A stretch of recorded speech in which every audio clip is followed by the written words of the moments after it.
السلام علیکم ورحمۃ اللہ وبرکاتہ۔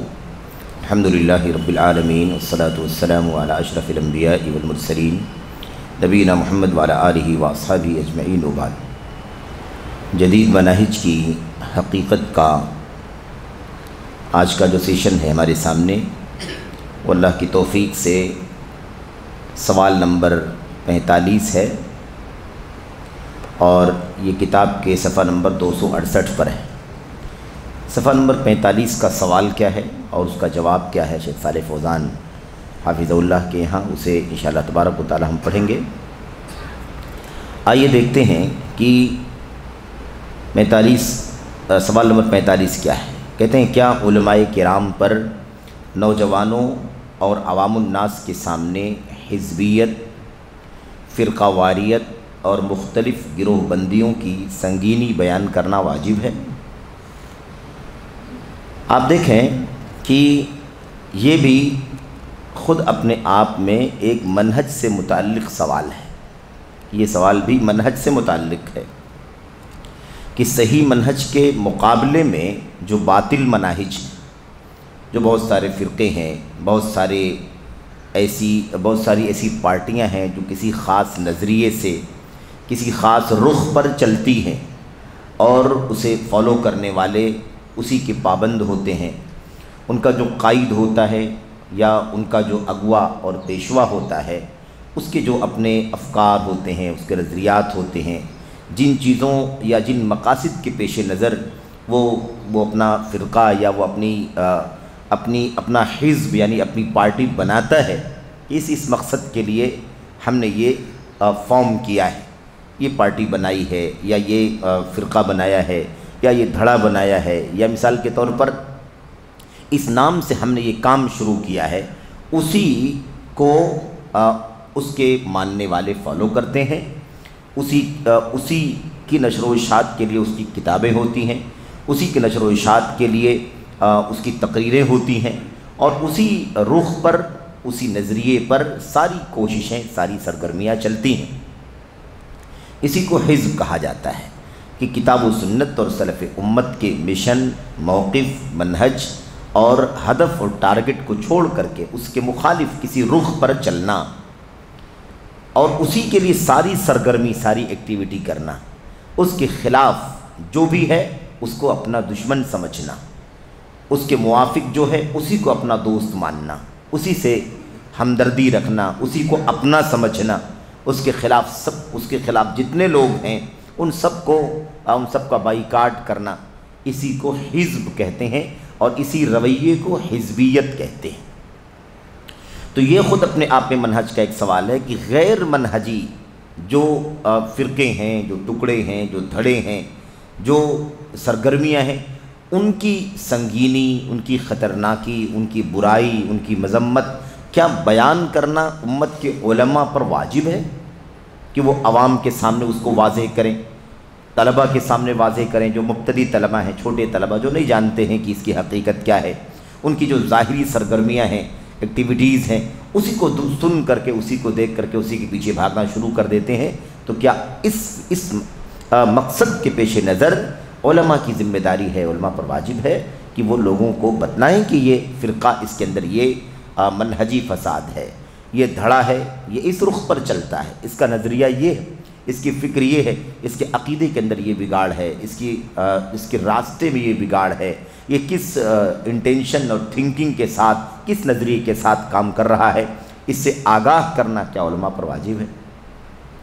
اب آپ دیکھیے کہ یہ کتنا اہم سوال ہے۔ شیخ اس کا جواب دیتے ہیں، جی ہاں، گروہ بندی کی سنگینی خطرناکی جو اس کی ہے نا، کتنا خطرناک ہے، کتنا بڑا ہے، اس کو بیان کرنا، کہتے ہیں جی ہاں، گروہ بندی کی خطرناکی اور دھڑ بندی اور فرقہ واریت کی خطرناکی بیان کرنا واجب ہے۔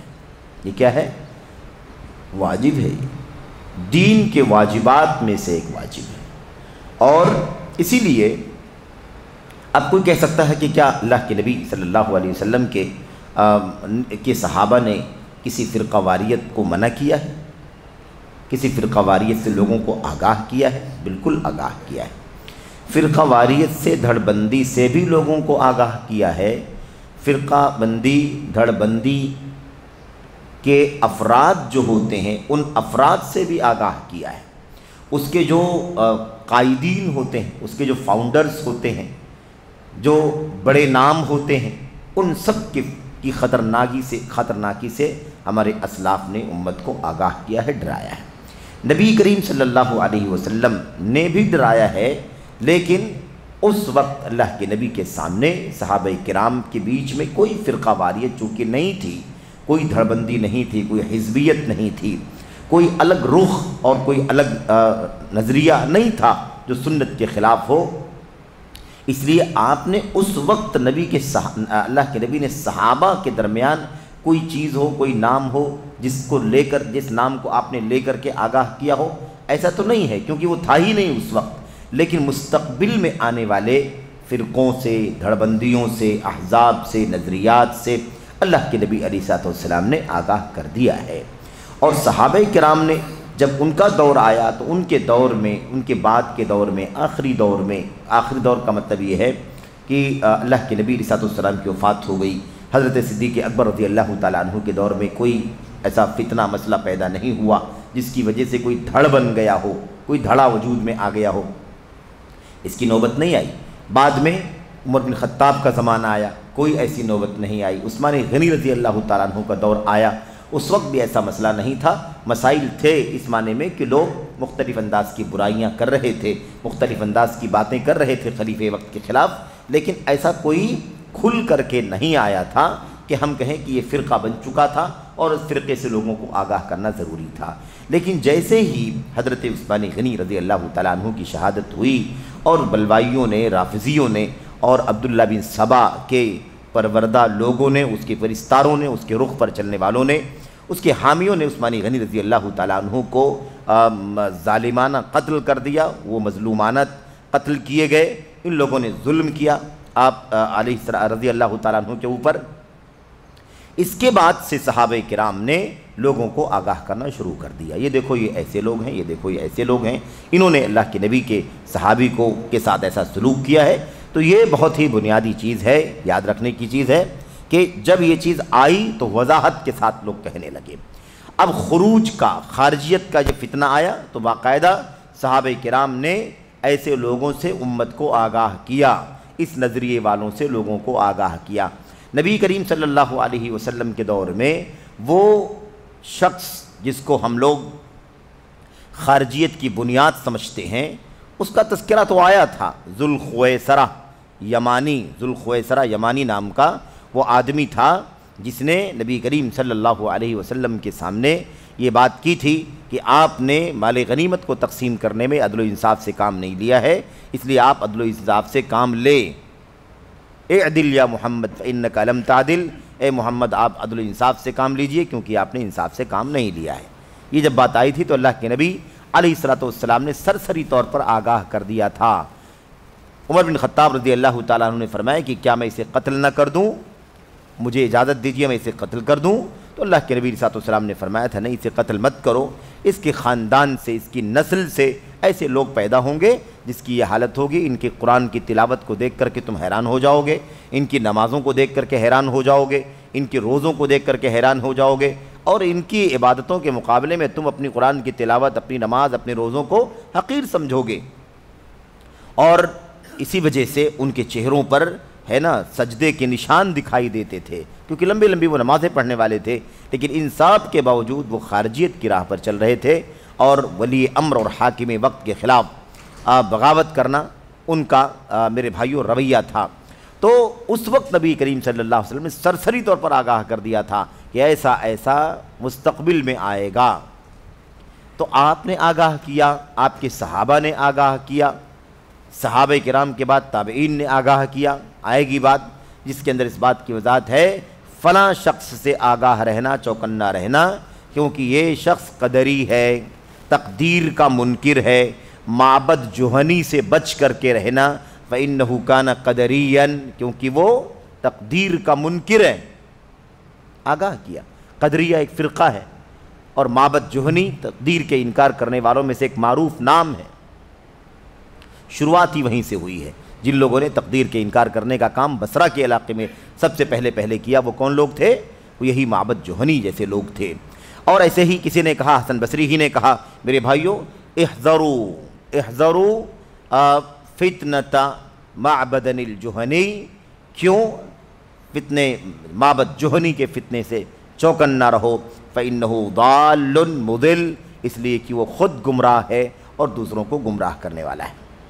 تو یہ بہت عام بات ہے، بہت عام سی بات ہے کہ ہمیشہ آگاہ کیا جاتا رہا۔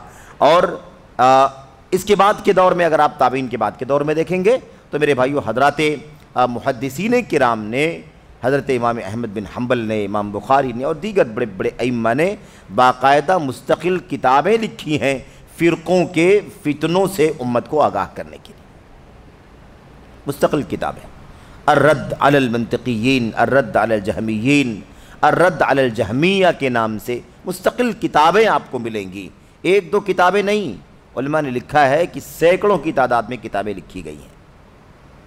جو معروف ہیں وہ معروف ہیں، جو معروف نہیں ہے وہ بہت ساری ہیں، بڑی تعداد میں وہ کتابیں ہیں جن میں باقاعدہ فرقوں کے فتنوں سے، ان کی خطرناکی سے امت کو آگاہ کیا گیا۔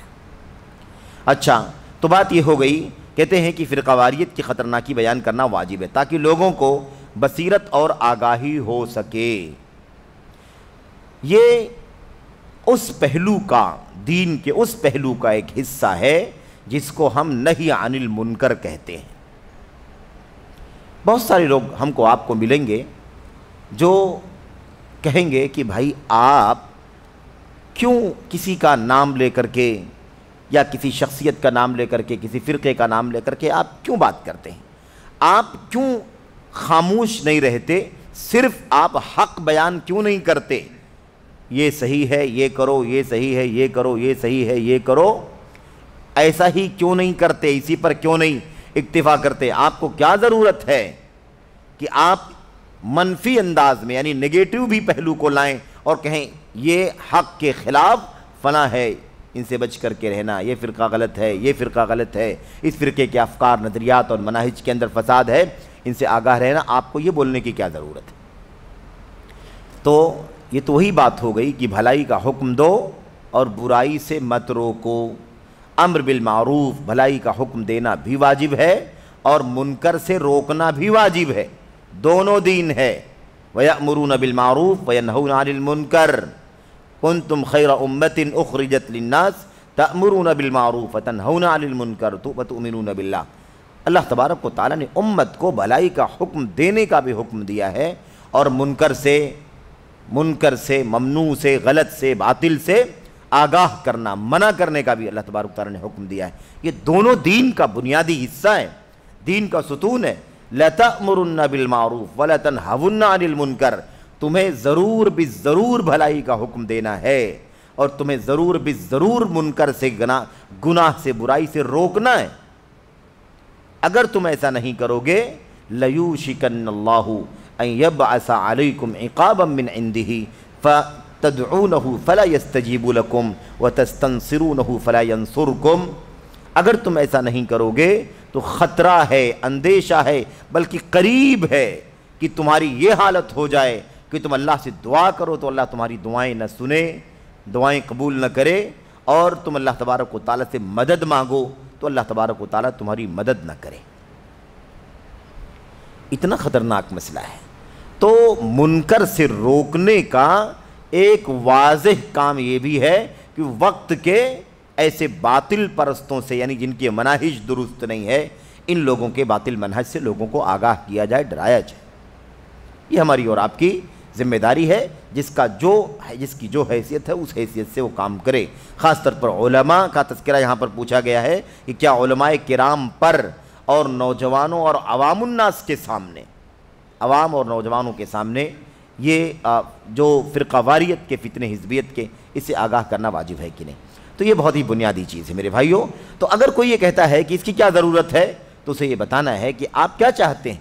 دین اسلام کا دعوت کا جو دو اصول ہے، امر بالمعروف اور نہی عن المنکر، آپ نہی عن المنکر کو کیا ختم کرنا چاہتے ہیں؟ آپ کیا بولنا چاہتے ہیں؟ کہتے ہیں کہ اصل میں اگر ہم برائیاں بیان کرتے ہیں لوگوں کی اور ان کی سنگینی، ان کی خطرناکی لوگوں کی سے آگاہ کرتے ہیں لوگوں کو، تو اس سے پھر ٹکراؤ پیدا ہوتا ہے اور اس کی وجہ سے نفرتیں پیدا ہوتی ہیں، دشمنیاں پیدا ہوتی ہیں، اور ایسی صورت میں معاملات ماحول کے اندر کافی کشیدگی آ جاتی ہے۔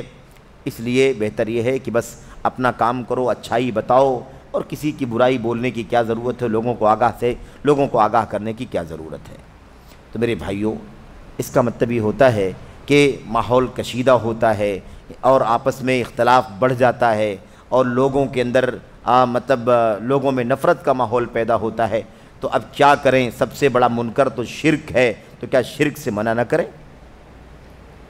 سب سے بڑا منکر اللہ تبارک و تعالیٰ کی توحید میں بغاوت، اللہ تبارک و تعالیٰ کا حق توحید پامال کیا جا رہا، نبی کریم صلی اللہ علیہ وسلم کی سنت کی خلاف ورزی ہو رہی ہے اور بدعات کا چلن عام کیا جا رہا ہے، تو کیا بدعات کے خلاف بات نہ کریں، بدعتیوں کے خلاف بات نہ کریں؟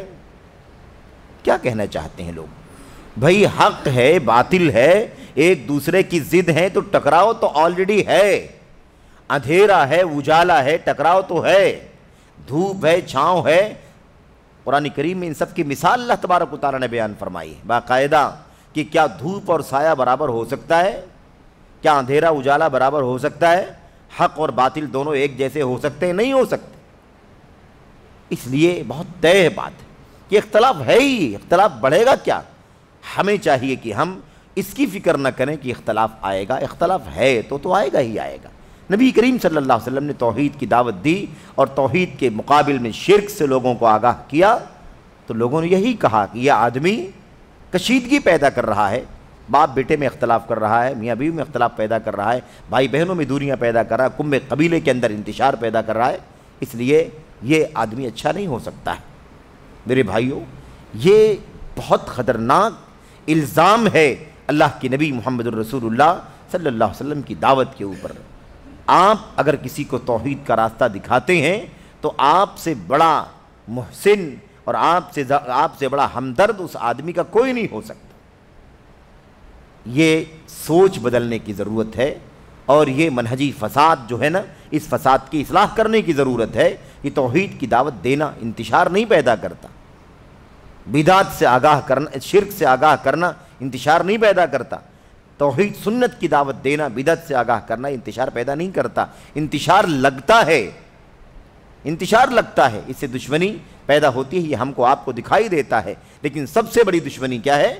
اللہ تبارک و تعالیٰ کے حق کو پامال کیا جائے، اللہ تبارک و تعالیٰ کی دشمنی مول لے لی جائے، اور اللہ تبارک و تعالیٰ کے بندوں کے درمیان کے انتشار کو ہم برداشت کرنے کے لیے تیار نہ ہو۔ اسی لیے جہاں دعوت کا ذکر ہے، حق کی نشر و اشاعت اور باطل سے ڈرانے کا ذکر ہے، وہیں پر اللہ کے نبی اللہ تبارک و تعالیٰ نے اپنے کلام کے اندر اور نبی کریم صلی اللہ علیہ وسلم نے اپنی سنت کے اندر یہ بات بھی واضح کر دی ہے کہ اس راہ میں تکلیفیں آئیں گی، اس راہ میں مشقتوں کا سامنا کرنا پڑے گا، اس راہ میں آپ کو گالیاں سننی پڑیں گی، اس راہ میں آپ کو مختلف انداز کے تانے اور تشنیع سننے پڑیں گے۔ یہ تو ہونا ہی ہونا ہے، یہ تو ہونا ہی ہونا ہے، کیا کر سکتے ہیں اس کے لیے؟ ہم جس مقصد کے لیے پیدا کیے گئے ہیں اس مقصد پر چلنا ضروری ہے۔ خیر، آئیے دیکھتے ہیں، یہ خلاصہ آپ کے سامنے آ گیا۔ کہتے ہیں کہ اس لیے لوگوں کو بتانا ہے تاکہ لوگوں کو بصیرت اور آگاہی ہو سکے، کیونکہ عوام الناس دھوکہ کھا جاتے ہیں، عوام الناس دھوکہ کھا جاتے ہیں۔ چنانچہ اس وقت کتنے عوام ہیں جو بعض جماعتوں سے، یعنی فرقوں سے، جماعتوں سے مراد فرقے، حزب، جو بعض جماعتوں سے دھوکہ کھا گئے، ان کا گمان ہے کہ وہ حق پر ہیں۔ دیکھا آپ نے، اگر ہم بتائیں گے نہیں کہ یہ غلط ہے، باطل، لوگ اس کو حق سمجھ کر کے ان کے پیچھے چلیں گے۔ کتنی بڑی میرے بھائیوں گمراہی کا دروازہ کھلے گا اگر ہم گمراہی کو واضح نہیں کریں گے۔ اچھا، اس لیے کہتے ہیں، اس لیے ضروری ہے کہ ہم طلبہ و عوام سب لوگوں کے سامنے ان فرقوں اور ٹولیوں کی خطرناکی واضح کریں، لوگوں کے سامنے فرقوں کی، ٹولیوں کی، دھڑبندیوں کی، جو سلف کے راستے سے الگ تھلگ ہو کر کے اپنا الگ راستہ بنائے ہوئے ہیں، ان کی خطرناکی، ان کی سنگینی واضح کریں۔ کیونکہ اگر علماء خاموش رہیں گے تو لوگ کہیں گے کہ علماء اس بارے میں جانتے تھے پھر بھی خاموش تھے، لوگ علماء جانتے تھے پھر بھی خاموش تھے، اور اس راستے سے گمراہی داخل ہوگی۔ لہٰذا اس طرح کے مسائل پیش آنے پر فرقے، دھڑبندیاں اور بہت سارے الگ الگ راستے جو سلف کے راستے سے ہٹ کر کے نکلے ہیں، کہتے ہیں اس طرح کے حالات، اس طرح کے مسائل پیش آنے پر بیان اور وضاحت ضروری ہے۔ اور اس حزبیت اور تفریقے کی خطرناکی طلبہ سے زیادہ عوام الناس کے حق میں ہے۔ جو طلبہ ہوتے ہیں، جن کے پاس علم ہوتا ہے، وہ تو کم از کم تھوڑا بہت بچتے ہیں ان کے فتنوں سے، کیونکہ علم ہے ان کے پاس، یا علم کے راستے میں چل رہے ہیں، علم حاصل کر لیں گے۔ لیکن جو عوام الناس ہیں، انہیں کچھ پتہ نہیں ہے، عوام ہے بیچارے، ان کو سب اچھا دکھائی دیتا ہے، وہ چلنا شروع کر دیتے ہیں پیچھے پیچھے۔ تو کہتے ہیں عوام الناس کے حق میں ہے، کیونکہ علماء کے خاموش رہنے سے عوام سمجھتی ہے کہ یہی صحیح اور حق ہے۔ میں آپ کو آپ کے ماحول کا ایک مثال آپ کو دوں۔ ابھی جو اس طرح کے افکار، نظریات اور اہل علم سے دوری اختیار کر کے، اور جماعت اہل حدیث، یا مثال کے طور پر جماعت اہل حدیث کے علماء سے اور ان کے منہج سے، ان کے مشن سے ہٹ کر کے، جو اپنے ہی چند نوجوان جو نام اہل حدیثیت کا لیتے ہیں، یا ایسے ہی مثال کے طور پر اپنے ہی چند علماء سے جڑے رہتے ہیں، لیکن وہ چاہتے ہیں کہ ہمارا جو اپنا الگ نظریہ ہے، علم سے دور رہ کر کے، علماء سے دور رہ کر کے، ہے نا، بعض جہلا کے پیچھے چل کر کے، یا بعض ایسی سرگرمیاں کر کے جو سرگرمیاں سیکنڈری ہیں، سوشل کام کرنا، اناج تقسیم کرنا، یا مثال کے طور پر یہ جو کیا کہتے ہیں، اناج اور کھانے پینے کے علاوہ جو کپڑے وغیرہ کے، گرمی سردی کے کپڑے وغیرہ جو ہوتے ہیں، ان سب کی تقسیم وغیرہ کا جو کام بہت سارے لوگ کرتے ہیں، یہ ان کا رخ ہے، یہ ان کا نظریہ ہے۔ اصل مشن توحید و سنت کا اور شرک اور بدعت کی تردید کا جو ہے، اور جو اصل میں علم کی روشنی میں، علماء کی روشنی میں، علماء کے ساتھ رہ کر کے یہ علم حاصل ہوتا ہے، اس سے دوری اختیار کیے ہوئے ہیں وہ ایسے لوگوں نے باقاعدہ آپ کی اس بستی میں بھی یہ بات کہہ دی میرے بھائیوں، یہ کہہ دی کہ ہمارے یہاں تو ہم جہاں مسجد ہے یہاں پر ہم مسجدوں میں آتے ہیں، یہاں علماء کے خطبے ہوتے ہیں، یہاں علماء کے دروس ہوتے ہیں، کسی نے ہمارے خلاف کوئی بات نہیں کی، ہم کو نہیں ڈرایا، یا ہماری برائی لوگوں کے سامنے بیان نہیں کی، یا ہماری سرگرمی کو برا نہیں کہا، ہماری ایکٹیویٹیز کی مذمت نہیں کی۔ اگر یہ چیز بری ہوتی جو ہم کر رہے ہیں تو اتنے سارے علماء خطبہ دینے کے لیے آتے ہیں، اتنے سارے علماء درس دینے کے لیے آتے ہیں، فلاں عالم ہماری اس مسجد میں آتے ہیں، ہمارا سینٹر اسی مسجد کے سامنے ہے، ہم لوگ اسی مسجد کے آس پاس رہتے ہیں اور ہماری ساری ایکٹیویٹی چلتی ہے، ہماری مذمت نہیں کی کسی عالم نے، اس کا مطلب یہ ہے کہ ہم لوگ حق پر ہیں۔ سمجھ رہے ہیں؟ یہ بہت خطرناک مسئلہ ہے، دیکھا آپ نے، یعنی لوگ باقاعدہ اس کو دلیل بنا لیتے ہیں کہ ہماری مذمت نہیں کی گئی ہے، ہمارے خلاف کسی نے برا نہیں کہا ہے، اس لیے ہم حق پر ہیں، ہم صحیح ہیں، اور عوام کی ایک بھیڑ ان کے پیچھے چلتی ہے، اور بعض خواص بھی اپنی لا علمی اور نادانی کی وجہ سے ان کا ساتھ دینے کے لیے میرے بھائیوں آمادہ اور تیار ہو جاتے ہیں۔ تو یہ ایک بڑا خطرناک مسئلہ ہے، اس لیے یہ ایک اصولی سوال ہے، ایک منہجی سوال ہے، اور اس کو سمجھنے کی ضرورت ہے کہ یہ عین دین ہے، عین اسلام ہے، دعوت اسلام یا اسلام کی دعوت کا، اسلام کے مشن کی نشر و اشاعت کا ایک بنیادی پہلو ہے نہی عن المنکر، برائی سے روکنا، اور اس کی بہت ساری شکلیں ہیں۔ ایک شکل یہ بھی ہے کہ جو نئے نئے دھڑے پیدا ہوتے ہیں ان سے، ان کے قائدین سے، ان کے گمراہ عقائد سے، یا ان کے غیر منہجی ان کی سرگرمیوں سے امت کے عوام کو، اور خاص طور پر طلبہ کو، عوام کو خاص طور پر آگاہ کرنا ضروری ہے، اور یہ نبی کریم صلی اللہ علیہ وسلم کی سنت ہے، کیونکہ آپ نے مستقبل کے بارے میں فرمایا تھا ایسے ایسے فرقے آئیں گے، ایسے ایسے افکار و نظریات مستقبل میں آئیں گے۔ یہ اس بات کی دلیل ہے کہ اللہ کے نبی نے اگر پیشین گوئی کی ہے، پہلے ہی سے اگر آگاہ کر دیا ہے، تو ہمارے سامنے اگر یہ فرقے فتنے آ جائیں تو کیا ہمیں اسے آگاہ کرنا ضروری نہیں ہے؟ بہت زیادہ ضروری ہے۔ تو یہ بات سمجھنے کی ضرورت ہے۔ اللہ سے دعا کریں کہ اللہ تبارک و تعالی ہمیں اور آپ کو اس اصولی بات کو سمجھنے کی توفیق عطا فرمائے، اور اسی کی روشنی میں اللہ تبارک و تعالی اس مشن کو آگے بڑھانے کی توفیق عطا فرمائے۔ یہاں ایک بات یاد رہے کہ یہاں پر اس حزب یا اس فرقہ یا اس دھڑے یا اس گروہ کی جو منہجی غلطیاں ہیں اس کو واضح کرنا اس کی بات چل رہی ہے، اس کے خلاف بدزبانی کرنا یا اس کو گالی گلوچ دینا یا اس کے خلاف کوئی جھوٹا الزام لگانا جس کا کوئی ثبوت نہ ہو، اس کی گنجائش نہیں ہے۔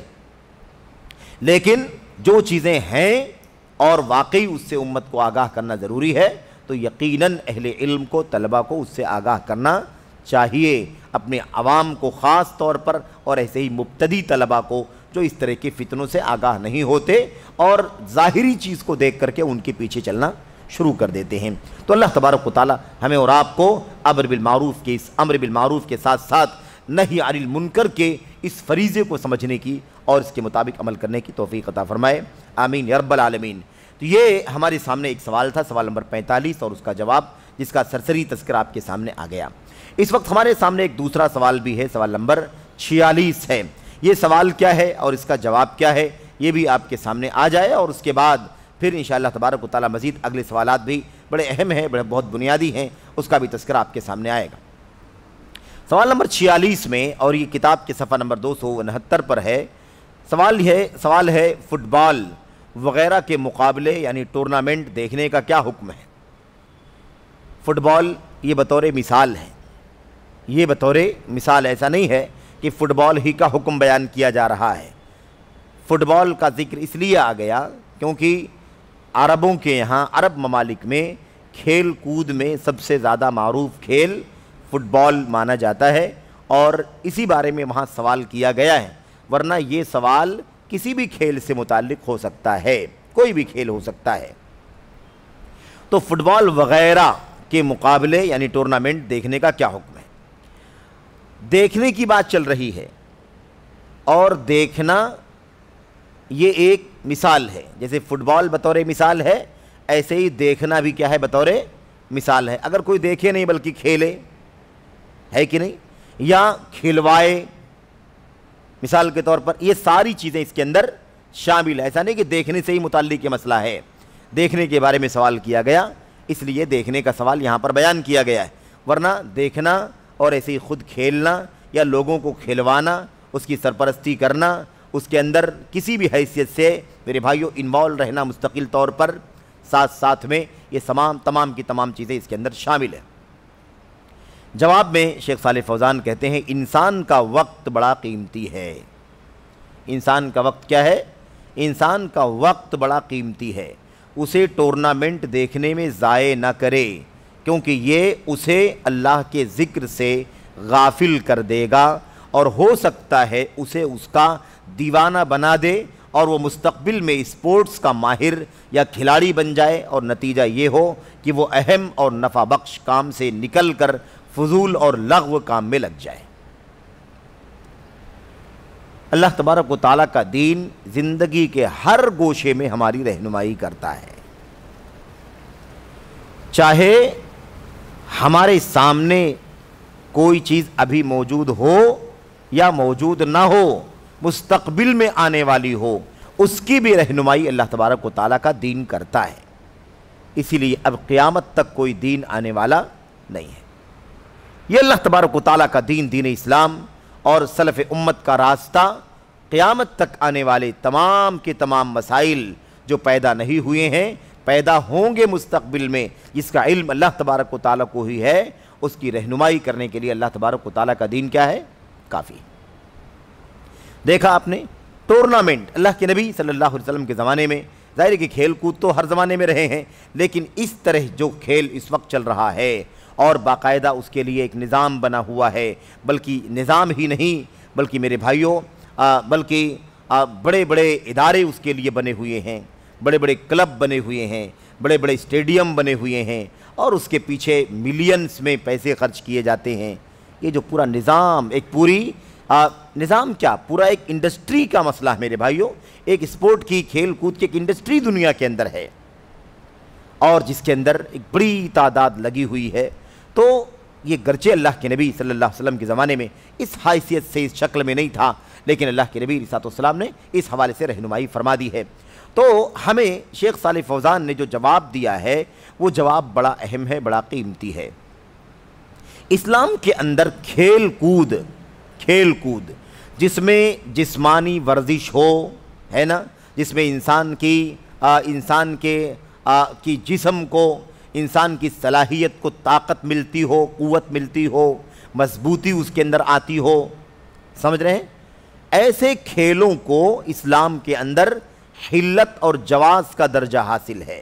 مباح ہیں ایسے کھیل ہے نا، جو کھیل منکر نہیں ہیں، جن کے اندر حرام کی ملاوٹ نہیں ہے، یا مثال کے طور پر جو کھیل ایسے نہیں ہیں کہ جس میں کوئی فائدہ نہیں ہے سوائے اس کے کہ صرف وقت جاتا ہے، ایسے کھیلوں کو چھوڑ کر کے جن کھیلوں میں جسمانی ورزش ہے، ذہنی ورزش ہے مثال کے طور پر، یا مثال کے طور پر انسان کے اعضاء مضبوط ہوتے ہیں، یا مثال کے طور پر دشمن کا مقابلہ کرنے میں اس کے ذریعے سے مدد مل سکتی ہے، اس طرح کے کھیلوں کی اسلام کے اندر گنجائش ہے، لیکن وہ بطور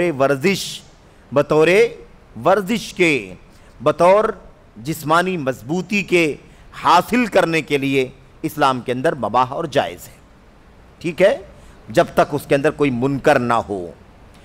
لیکن یہاں جو سوال ہو رہا ہے وہ اتنے کے لیے سوال نہیں ہو رہا ہے، سوال اس کے لیے ہو رہا ہے کہ کیا ٹورنامنٹ جو پورا انڈسٹری کا نظام ہے، کئی گھنٹے وہ کھیل چلتے ہیں، اس کئی گھنٹوں کے بیچ میں آپ کی ظہر کی نماز بھی آ سکتی ہے، آپ کی عصر کی نماز بھی آ سکتی ہے، آپ کی مغرب بھی آ سکتی ہے، عشاء بھی آ سکتی ہے، فجر بھی آ سکتی ہے، لیکن ان نمازوں کی کوئی قیمت نہیں ہوتی، وہ کھیل یوں ہی چلتا رہے گا۔ تو اگر وہ ورزش کے لیے ہے تو بھلا وہ نمازوں کو ضائع کرنے کا سبب کیسے بن رہا ہے کہ نہیں؟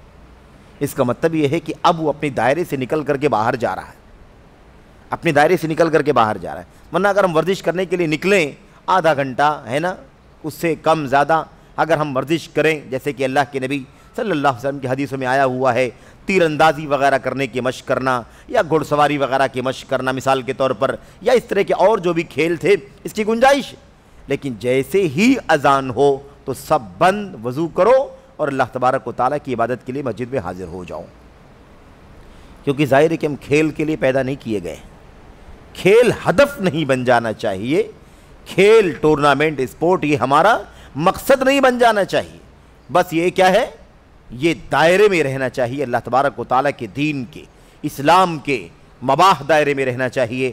اگر اس چیز سے اللہ تبارک و تعالیٰ کی بندگی میں خلل پیدا ہوتا ہو تو اس کے منکر ہونے میں کوئی شک شبہ کی بات نہیں ہے، سمجھ رہے ہیں نا؟ نماز کا اول وقت ہے، نماز کا آخر وقت ہے، ٹھیک ہے، بھی مان سکتے ہیں کہ فضیلت کا وقت چھوڑ دے، اول وقت چھوڑ دے، کبھی چھوڑ دے، بائی چانس جس کو ہم کہتے ہیں، گنجائش ہو سکتی ہے، لیکن ایک آدمی ہمیشہ اول وقت کو چھوڑ کر کے کھیل کود میں لگا رہے، خواہ کھیلنے میں لگا رہے یا دیکھنے میں لگا رہے، یا اس سے آگے بڑھ کر کے نماز کا آخری وقت بھی ضائع کر دے، نماز قضا کر دے، ایک قضا کر دے، دوسری بھی قضا کر دے، تیسری بھی قضا کر دے۔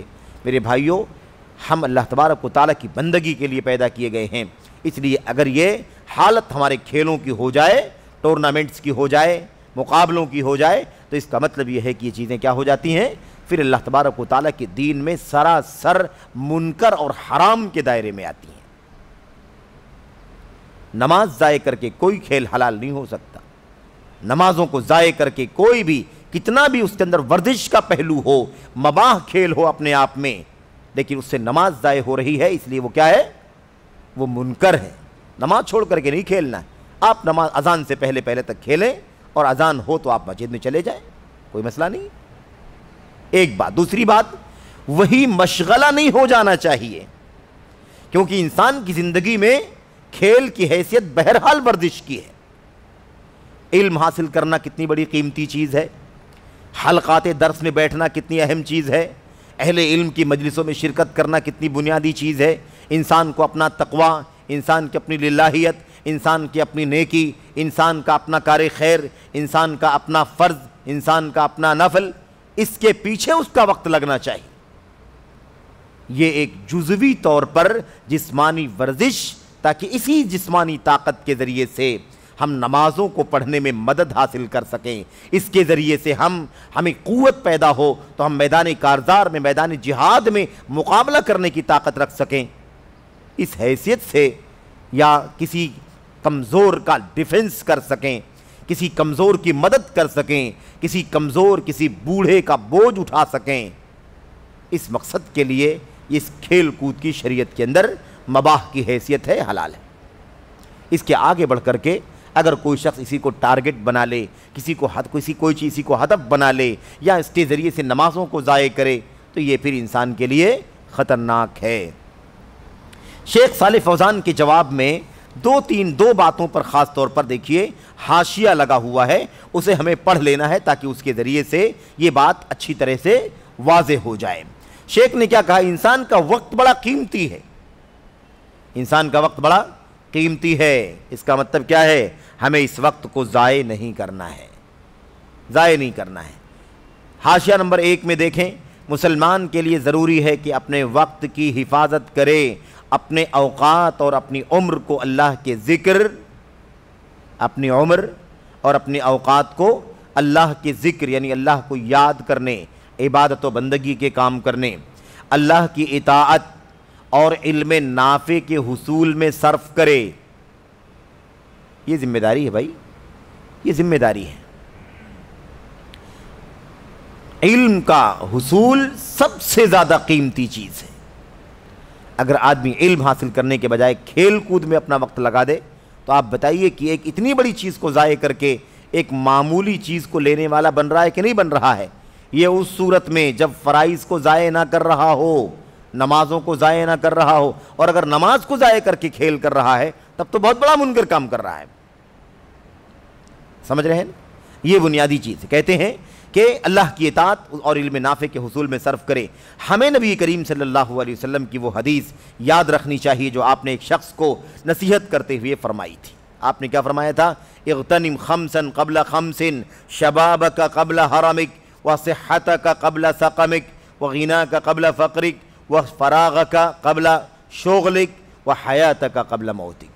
یہ روایت نبی کریم صلی اللہ علیہ وسلم کی صحیح روایت ہے، سنن کی، جیسا کہ حوالہ وغیرہ دیا ہوا ہے، سنن نہیں بلکہ مستدرک حاکم کی یہ روایت ہے، اور امام علامہ البانی رحمۃ اللہ علیہ نے اسے اپنی کتاب صحیح الجامع الصغیر کے اندر صحیح قرار دیا ہے۔ دیکھیں، غور کریں کیا فرماتے ہیں۔ کہتے ہیں 5 چیزوں کو غنیمت سمجھو 5 چیزوں کے آنے سے پہلے۔ پہلی چیز پر غور کریں، کہتے ہیں شبابک قبل حرمک، جوانی کو بڑھاپے سے پہلے۔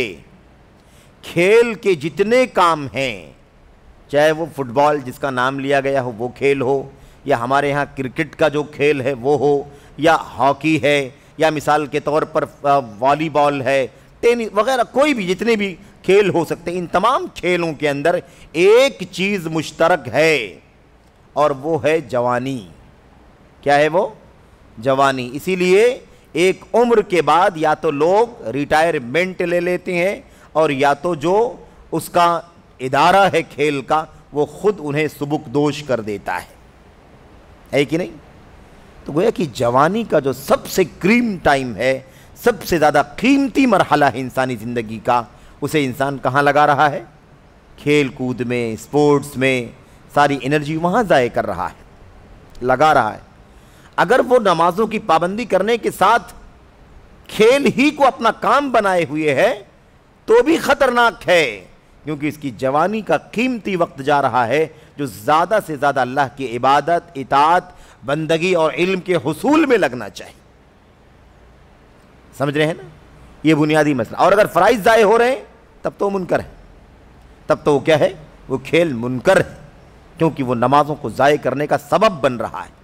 نظام اجازت نہیں دیتا کہ آدمی کھیل بند کر کے نماز ادا کرے اور اس کے بعد کھیل کے لیے میدان میں آگے آ جائے، تو یہ تو سراسر منکر ہے میرے بھائی۔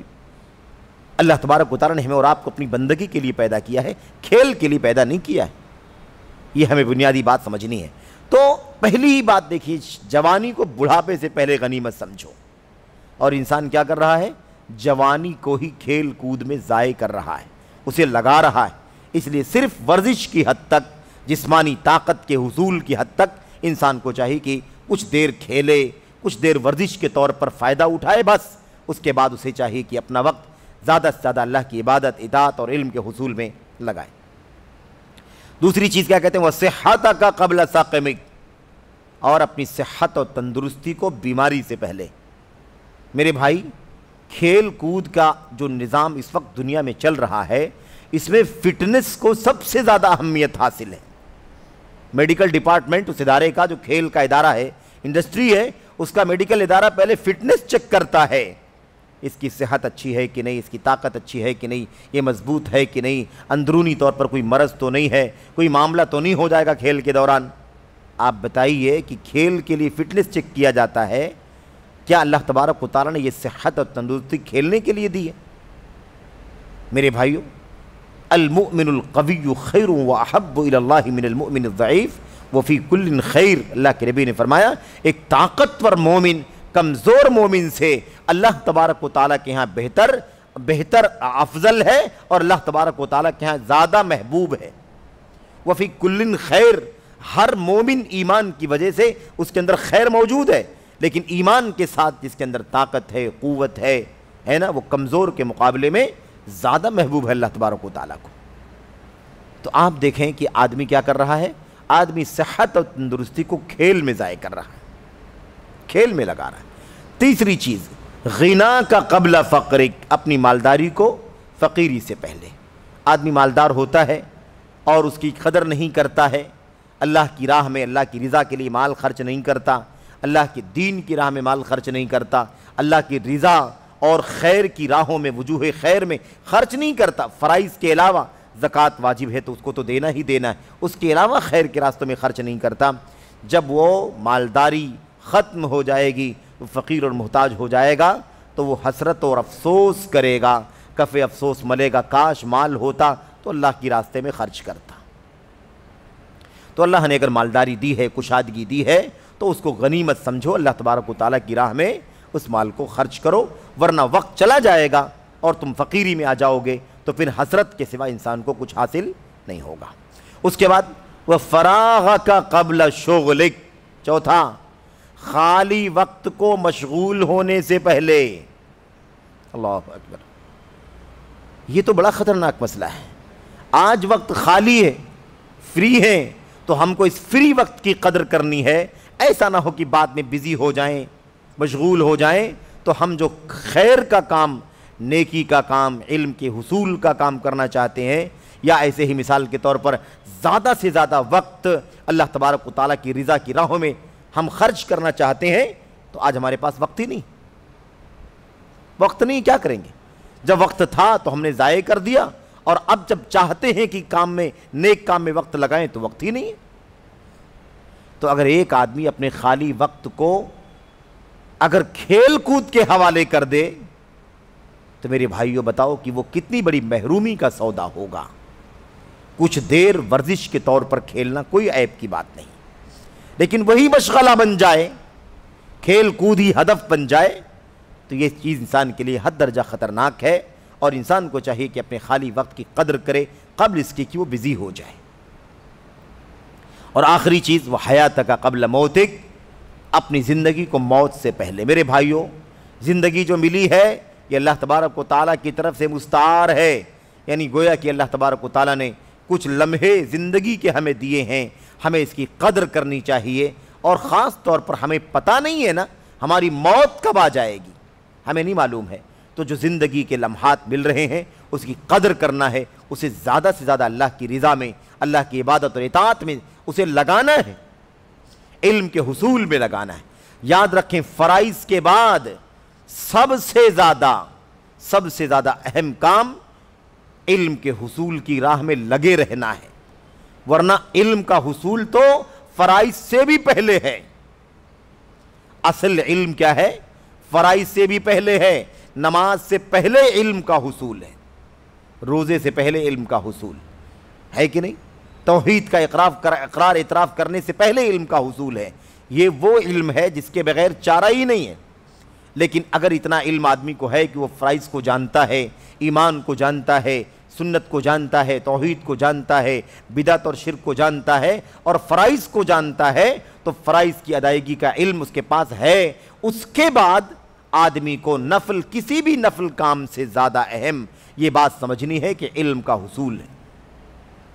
ایک آدمی نفلی نماز پڑھنے کے لیے کھڑا ہو، آدھا گھنٹہ نفلی نماز پڑھے، اس سے کئی گنا افضل ہے کہ انسان اللہ تبارک و تعالیٰ کے دین کا سچا علم حاصل کرے، توحید کا، سنت کا، حق کا، باطل کا، تاکہ حق پر چلے اور باطل سے اپنے آپ کو بچائے، لوگوں کو آگاہ کرے۔ یہ سب سے بنیادی کام ہے۔ اگر آدمی کھیل میں ضائع کرتا ہے تو یہ محرومی کی چیز ہوگی۔ اس کے بعد آگے شیخ نے کیا کہا تھا، اسے ٹورنامنٹ دیکھنے میں ضائع نہ کرے۔ انسان کا وقت قیمتی ہے، اسے ٹورنامنٹ دیکھنے میں ضائع نہ کرے، کیونکہ یہ اسے اللہ کے ذکر سے غافل کر دے گا۔ اللہ کے ذکر سے غافل۔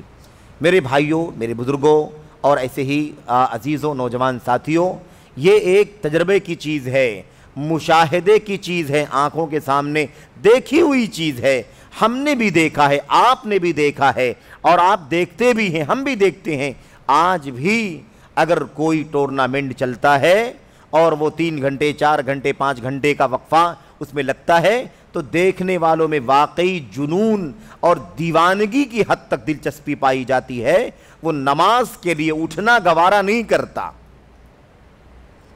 وہ کھیل کو دیکھنے میں اس قدر منہمک ہوتا ہے اور مشغول ہوتا ہے کہ نماز ضائع ہو جائے اسے کوئی پرواہ نہیں ہے، لیکن اسے ایک بھی چھوٹا سا بھی حصہ کھیل کا دیکھنے سے رہ جائے یہ گوارا نہیں۔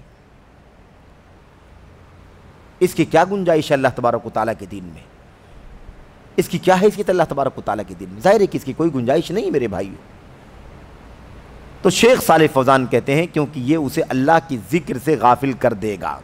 یہاں مسئلہ کھیلنے والوں کے مقابلے میں دیکھنے والوں کے بارے میں پوچھا گیا ہے۔ مسئلہ جو کھیلنے والے ہیں وہ تو ایک بورڈ سے ہے نا، جو کھیل کا بورڈ ہوتا ہے، ادارہ ہوتا ہے، اس کے نظام کے تحت وہ 3 گھنٹے 4 گھنٹے 5 گھنٹے لگے رہتے ہیں، وہ نمازیں چھوڑ کر کے ہی کھیلتے ہیں، ان کا معاملہ تو بالکل واضح ہے۔ لیکن دیکھنے والوں کا بھی جنون اتنا زیادہ ہوتا ہے، دیوانگی اتنی زیادہ ہوتی ہے کہ وہ ظہر کی نماز چلی جائے، عصر چلی جائے، مغرب چلی جائے، کوئی پرواہ نہیں، لیکن ان کا کھیل ایک بھی حصہ، ایک بھی شاٹ، ایک بھی گوشہ اس کا ضائع نہیں ہونا چاہیے، اس کی انہیں پرواہ ہوتی ہے۔ اللہ کے ذکر سے غافل کر رہا ہے کہ نہیں کر رہا یہ کھیل؟ اللہ کے ذکر سے غافل کر رہا ہے، اور وہ ذکر جو مستحب نہیں ہے، سنت نہیں ہے کہ اس کو چھوڑ دینے کی گنجائش ہو۔ نماز فرض ہے، فرض نماز جس کے بغیر بندے کا ایمان صحیح نہیں، درست نہیں، جس کے بغیر اس کا کلمہ اسے کام نہ آئے، اس کا بھی خطرہ ہے۔ آدمی جان بوجھ کر کے عمدن قصدن نمازوں کو چھوڑتا ہے کہ نہیں چھوڑتا ہے؟ اللہ کے ذکر سے غافل کرنے والی چیز ہے۔ کیا کہا؟ کہتے ہیں آدمی سے ہر نیکی و بدی سے متعلق سوال کیا جائے گا جو اس نے کیا ہے، اور اس کا حساب لیا جائے گا۔ قیامت کے دن حساب ہوگا کہ نہیں ہوگا؟ پوچھ تاچھ ہوگی کہ نہیں ہوگی؟ یہ نیک کام، یہ برا کام، ہر نیکی بدی کا حساب کتاب لیا جائے گا، اور ہر نیکی بدی کا عدل اور انصاف کے مطابق اس کو بدلہ دیا جائے گا۔ نبی کریم صلی اللہ علیہ وسلم کا ارشاد ہے، آپ نے فرمایا، یہ بات صفحہ نمبر 270 پر ہے، آگے والے پیج پر، لا تزول قدم عبد یوم القیامہ حتی یسأل عن 40 عن عمره فیما افنا وعن شبابه فیما ابلا وعن ماله من این اکتسبہ وفیما انفقہ وعن علمه ماذا عامل به۔ بندے کے قدم دونوں قیامت کے دن نہیں ہٹیں گے، نہیں ٹل سکیں گے جب تک کہ اس سے 4 سوالات نہ کر لیے جائیں۔ جواب دہی کا احساس ہونا چاہیے، پوچھ تاچھ کا، باز پرس کا احساس ہونا ایمان ہے۔ کیا کہا؟ اس کی عمر کے بارے میں، فیما افنا، اس نے اپنی عمر کو کہاں لگا دیا، کہاں فنا کر دیا۔ عمر ہے، عمر ملی ہے انسان کو 30 40 50 60 70 80، اس سے زیادہ عمر ملی ہے، اسے اس نے کہاں فنا کیا، یعنی کہاں ختم کیا۔ اتنی لمبی عمر اللہ نے دی تو اس نے اس عمر کو کہاں لگا دیا، کہاں گنوا دیا؟ سوال کیا جائے گا اس سے۔ لوگ کھیل کود میں ہی داخل ہو جاتے ہیں اور عمر کا اچھا خاصا حصہ کھیل کود میں چلا جاتا ہے۔ مستقل نمازوں کا ضائع کرنا ان کا مشغلہ بن جاتا ہے، مستقل۔ اور آپ نے بھی دیکھا ہوگا کہ اگر اس میدان میں، اس ماحول میں کسی نے ہاتھ اٹھا کر کے دعا کر لی تو اسے سمجھا جاتا ہے کہ یہ سب سے بڑا مومن اور متقی پرہیزگار ہے۔ کبھی کوئی سجدہ شکر ادا کر لے کھیل میں کامیابی پر یا کسی حصے میں کسی کامیابی پر تو اس کو سمجھتے ہیں کہ سب سے بڑا دیندار اور متقی پرہیزگار ہے کہ نہیں؟ یہ لوگوں کو دکھائی نہیں دیتا کہ آدمی نمازیں ضائع کر کر کے کھیل میں لگا ہوا ہے۔ کس طرح سے دین کا پیمانہ بدلا جا رہا ہے میرے بھائیوں، دین کو کس طرح سے ضائع کیا جا رہا ہے۔ کتنی افسوسناک چیز ہے، کتنی افسوسناک چیز ہے کہ کھیل کود کے مسئلے میں اس قدر مسلمان اپنے آپ کو دین سے دور کرتا چلا جا رہا ہے کہ فرائض اور واجبات ضائع ہو رہے ہیں، اس کی کوئی پرواہ نہیں ہے۔ اور ایک آدمی اگر دعا کرنے کے لیے، کھیل میں کامیابی کے لیے، وہ کھیل جو فرائض کو ضائع کر کے کھیل رہا ہے اس میں کامیابی کے لیے اگر ہاتھ اٹھاتا ہے تو کہتے ہیں اتنا بڑا دیندار آدمی ہے۔ ایسے مسلمان ہوتے ہیں۔ کوئی سجدے میں گر جاتا ہے شکریہ کے لیے، اور وہ بھی اس کھیل میں جس کھیل کو نمازیں ضائع کر کے وہ کھیل رہا ہے، دنیا طلب کرنے کے لیے کھیل رہا ہے، تو اس کے سجدے شکر کو اس کے ایمان کی علامت بتایا جا رہا ہے۔ کس قدر پیمانہ الٹا جا رہا ہے میرے بھائیوں، میرے بزرگوں۔ یہ عجیب صورت ہے، یہ بھی شیطانی وسوسہ ہے کہ یہ چھوٹی چھوٹی چیزیں جن کی حیثیت سنن کی ہے، مستحبات کی ہے، یا اس کی حیثیت بہرحال اللہ تبارک و تعالیٰ کے فرائض سے کہیں زیادہ کمتر ہے، اور وہ بھی دنیا کے لیے، دولت کے لیے، آدمی اس کو دینداری کی مثال سمجھتا ہے، دینداری کی علامت سمجھتا ہے، اور اس کے ایمان کی علامت پہچان سمجھتا ہے۔ بلکہ یہی نہیں، اس کو جہاد سمجھتا ہے کہ یہ دیکھو ایک مسلمان آدمی نے کھیل کے میدان میں ساری دنیا کے سامنے اور میڈیا کے دوش پر بیٹھ کر کے اس نے سجدے شکر ادا کر دیا۔ کس قدر ایمان والا آدمی ہے، کس قدر حیرتناک بات ہے، کتنی افسوس کی بات ہے یہ کہ ایک مسلمان کے یہاں اسلام کا پیمانہ کیا باقی بچا ہے، دین کا معیار کیا باقی بچا ہے میرے بھائیو۔ یہ حیرتناک بات ہے۔ اس کے بعد اچھا کیا کہا، اپنی جوانی کے بارے میں، اس کی جوانی کے بارے میں پوچھا جائے گا۔ اس نے اپنی جوانی کو کہاں، ابلا یبلی کے معنی ہوتے ہیں بوسیدہ کر دینا، اس کو پرانا کر دینا، اس کو گھولا دینا۔ جوانی ایک طاقت قوت کا نام ہے، اسے بالکل گھولا کر کے کمزور کر دینا۔ آدمی ڈھل ڈھل کر کے کمزور ہو جاتا ہے، جوانی ڈھلتی ہے اور کمزوری آتی جاتی ہے۔ اللہ تبارک و تعالیٰ پوچھے گا جوانی کی عمر ہم نے تم کو دی تھی، تم نے اسے کہاں کمزور کیا، کہاں لگایا کہ وقت گزر کر کے جوانی کا ختم ہو گیا اور تم اب کم طاقت سے نکل کر کے گھولے پن میں، کمزوری کے پن میں آ گئے۔ کتنا اہم سوال ہے کہ نہیں سوال ہے؟ کیا جواب دے گا بندہ؟ اللہ کے نبی صلی اللہ علیہ وسلم نے فرمایا تھا 7 قسم کے لوگ قیامت کے دن اللہ کے عرش کے سائے میں جگہ پائیں گے جب اللہ کے سائے کے سوا کوئی سایہ نہیں ہوگا۔ اس میں ایک وہ ہوگا جوان جس کی زندگی اللہ کی اطاعت اور عبادت میں گزری ہوگی۔ اور یہ کہاں گزر رہی ہے؟ کھیل ہی مشغلہ ہے، نمازیں چھوڑ چھوڑ کر کے کھیلنا، فرائض کو ضائع کر کر کے کھیلنا۔ اچھا اس کے بعد وَعَنْ مَالِهِ مِنْ أَيْنَ اكْتَسَبَهُ وَفِيمَا أَنْفَقَهُ، اور اس کے مال کے بارے میں 2 سوال کیے جائیں گے، کہاں سے کمایا اور کہاں خرچ کیا۔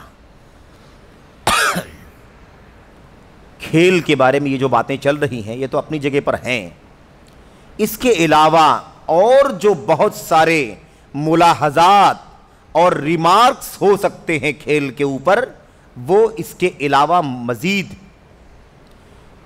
اس کھیل کے کام میں جھوٹ بھی آتا ہے، اس کی جواب دہی کرنی ہوگی کہ نہیں کرنی ہوگی۔ اس کے اندر گالی گلوچ کی نوبت آتی ہے، اس کا جواب دینا ہوگا کہ نہیں جواب دینا ہوگا۔ اس کے اندر سٹے بھی لگتے ہیں، اس کا جواب دینا ہوگا کہ نہیں جواب دینا ہوگا۔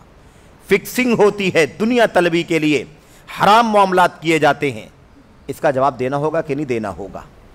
یہ مزید منکرات ہیں، اس میں کیا ہے؟ مزید منکرات ہیں۔ یہ جو منکرات ہیں یہ مزید ہیں، اضافی ہیں، اس کے الگ سے اللہ تبارک و تعالیٰ کے ہاں میرے بھائیو، اللہ تبارک و تعالیٰ کے ہاں بندے کو جواب دینے ہوں گے۔ خیر یہ ہو گئی بات۔ بعض روایتوں میں جسم کا لفظ آیا ہوا ہے جوانی کے بارے میں، جوانی کی جگہ پر کس کا لفظ آیا ہوا ہے؟ انسان کے جسم کے بارے میں پوچھا جائے گا کہ اس جسم کو اس نے کہاں کمزور کیا، کیا اس جسم کو جو طاقت والا جسم تھا جوانی کا، اس کو اللہ تبارک و تعالیٰ کی اطاعت میں، عبادت میں، اللہ کی راہ میں جہاد کرنے میں، یا اللہ تبارک و تعالیٰ کے کمزور بندوں کی مدد کرنے میں، کسی کمزور کا بوجھ اٹھانے میں اس نے لگایا، یا اس کو اس نے کھیل کود میں لگا دیا، ظلم کرنے میں لگا دیا، زیادتی کرنے میں لگا دیا. تو ایک روایت میں شباب کی جگہ پر جسم کا لفظ آیا ہوا ہے. وَعَنْ جِسْمِهِ فِيمَا أَبْلَى، اس کے جسم کے بارے میں پوچھا جائے گا کہ اس نے جسم کو کہاں کمزور کیا. جب کمزور ہو جاتے ہیں تو ریٹائرمنٹ ہو جاتا ہے. معلوم ہے کہ نہیں معلوم ہے؟ ہاں، جب تک جوانی کی طاقت ہوتی ہے کھیل میں لگایا جاتا ہے اسے، اور جب جوانی ڈھل جاتی ہے، کمزوری آتی ہے، تو ریٹائرمنٹ کا اعلان ہو جاتا ہے کہ اب آپ آگے کھیلنے کی طاقت نہیں رکھتے، اس لیے اب آپ یہاں سے ریٹائرمنٹ لے لیں. یہ صورتحال ہوتی ہے. اب اس کے بعد پھر آدمی کیا کرتا ہے؟ اس کے بعد آدمی وہ جو مال و دولت اس نے جمع کر رکھا ہے، اس کی بنیاد پر وہ ایک عیش و عشرت کی زندگی گزارنا اپنے لیے عافیت سمجھتا ہے. دین کی توفیق اگر کسی کو اللہ تبارک و تعالیٰ دے دے تو یہ خصوصی اللہ تبارک و تعالیٰ کا انعام ہے، ورنہ اس کے بعد بھی لوگ عام طور پر راہ راست پر آنے کے بجائے، اللہ تبارک و تعالیٰ سے سچی توبہ کرنے کے بجائے، اور ایمان اور فرائض و واجبات اور عمل صالح کی زندگی گزارنے کے بجائے انسان دنیوی زندگی کی عیش و عشرت میں زندگی گزارتا ہے. یہ بھی کیا ہے؟ بڑا خطرناک مسئلہ ہے. خیر، آخری بات یہ آپ کے سامنے چل رہی تھی کہ یہ حدیث کے اندر 4 سوالات ہیں، ان کے جوابات انسان کو دینے ہوں گے. جس شخص نے اپنا وقت اللہ تبارک و تعالیٰ کے ذکر میں لگانے کے بجائے اللہ کے ذکر سے غفلت میں ضائع کر دیا ہے، اسے اس حدیث کو یاد کرنے کی ضرورت ہے. آپ سوچیں گے اس کا منہج سے کیا تعلق ہے، اس سوال کا جدید مناہج سے کیا تعلق ہے؟ اس سوال کا جدید مناہج سے تعلق یہ ہے کہ ہمارا ایمان اور ہمارا عقیدہ ہے، اور ہمارے نبی اور نبی کے صحابہ کا راستہ اور طریقہ یہ ہے کہ ہم زندگی کے ہر موڑ پر اس دنیوی زندگی میں آخرت کی تیاری کریں. یہ ہماری ذمہ داری ہے کہ نہیں؟ تو صحابہ کا منہج یہی تھا کہ وہ کھیل کود کو ورزش کی حد تک رکھتے تھے، بقیہ وقت اللہ تبارک و تعالیٰ کی عبادت، اطاعت، کار خیر، طلب علم میں لگایا کرتے تھے. یہ تو کھیل کی بات ہم کر رہے ہیں. کاروبار، بزنس یا بکریوں وغیرہ کے چرانے پر جو ان کو معاوضہ ملتا تھا، مزدوری، اس کے اندر بھی وہ کٹوتی کر کے علم حاصل کرنے کے لیے وقت فراہم کیا کرتے تھے. عمر ابن خطاب رضی اللہ تعالیٰ عنہ کا واقعہ ہم جانتے ہیں کہ وہ اپنے ساتھی کے ساتھ اس بات پر معاہدہ کر رہے تھے. انہوں نے معاہدہ کیا کہ بھائی ہم دونوں بکریاں چراتے ہیں، لیکن اگر دو کے دونوں بکریاں چرانے کے لیے چلے جائیں تو پھر نہ آپ علم حاصل کر سکیں گے نہ میں علم حاصل کر سکوں گا. ایک کام کر لیتے ہیں، ایک دن آپ اپنی بکریوں کو بھی دیکھیں، میری بکریوں کو بھی دیکھیں، اور میں اللہ کے نبی کی خدمت میں حاضر ہو کر کے علم حاصل کر لیا کروں گا، اور آپ کو دوسرے دن آ کر کے وہ بتا دیا کروں گا جو اللہ کے نبی سے میں نے سنا ہے، جو علم حاصل کیا ہے. اور دوسرے دن آپ چلے جانا علم حاصل کرنے کے لیے، میں اپنی بھی بکریاں دیکھوں گا، آپ کی بکریاں دیکھوں گا، اور آپ آ کر کے مجھے جو کچھ اللہ کے نبی سے آپ نے سنا ہوگا وہ آ کر کے مجھے بتا دینا. یہ صحابہ کا منہج ہے. تو اس سوال کا تعلق منہج سے ہے کہ نہیں ہے؟ براہ راست اس کا تعلق منہج سے ہے. اللہ سے دعا کریں کہ اللہ تبارک و تعالی ہمیں اور آپ کو اپنے وقت کی قدر کرنے کی توفیق عطا فرمائے. زیادہ سے زیادہ اپنے وقت کو اللہ کی عبادت میں، اطاعت میں اور حصول علم میں لگانے کی توفیق عطا فرمائے. اور اللہ عز و جل ہمیں اور آپ کو اضافی چیزوں سے، مباحات میں حد سے زیادہ جانے سے بچنے کی توفیق عطا فرمائے. کیونکہ یہ بھی شیطان کے ہتھ کنڈوں میں سے ایک ہتھ کنڈا ہے کہ انسان کو شیطان حلال کے نام پر اتنا دور تک لے کے چلا جاتا ہے کہ اس سے اہم فرائض سے اس کو غافل کر دیتا ہے. اللہ تعالی ہمیں اس سے بچنے کی توفیق عطا فرمائے. آمین یا رب العالمین. وصلی اللہ وسلم وبارک علی نبینا محمد وعلی آلہ وصحبہ اجمعین.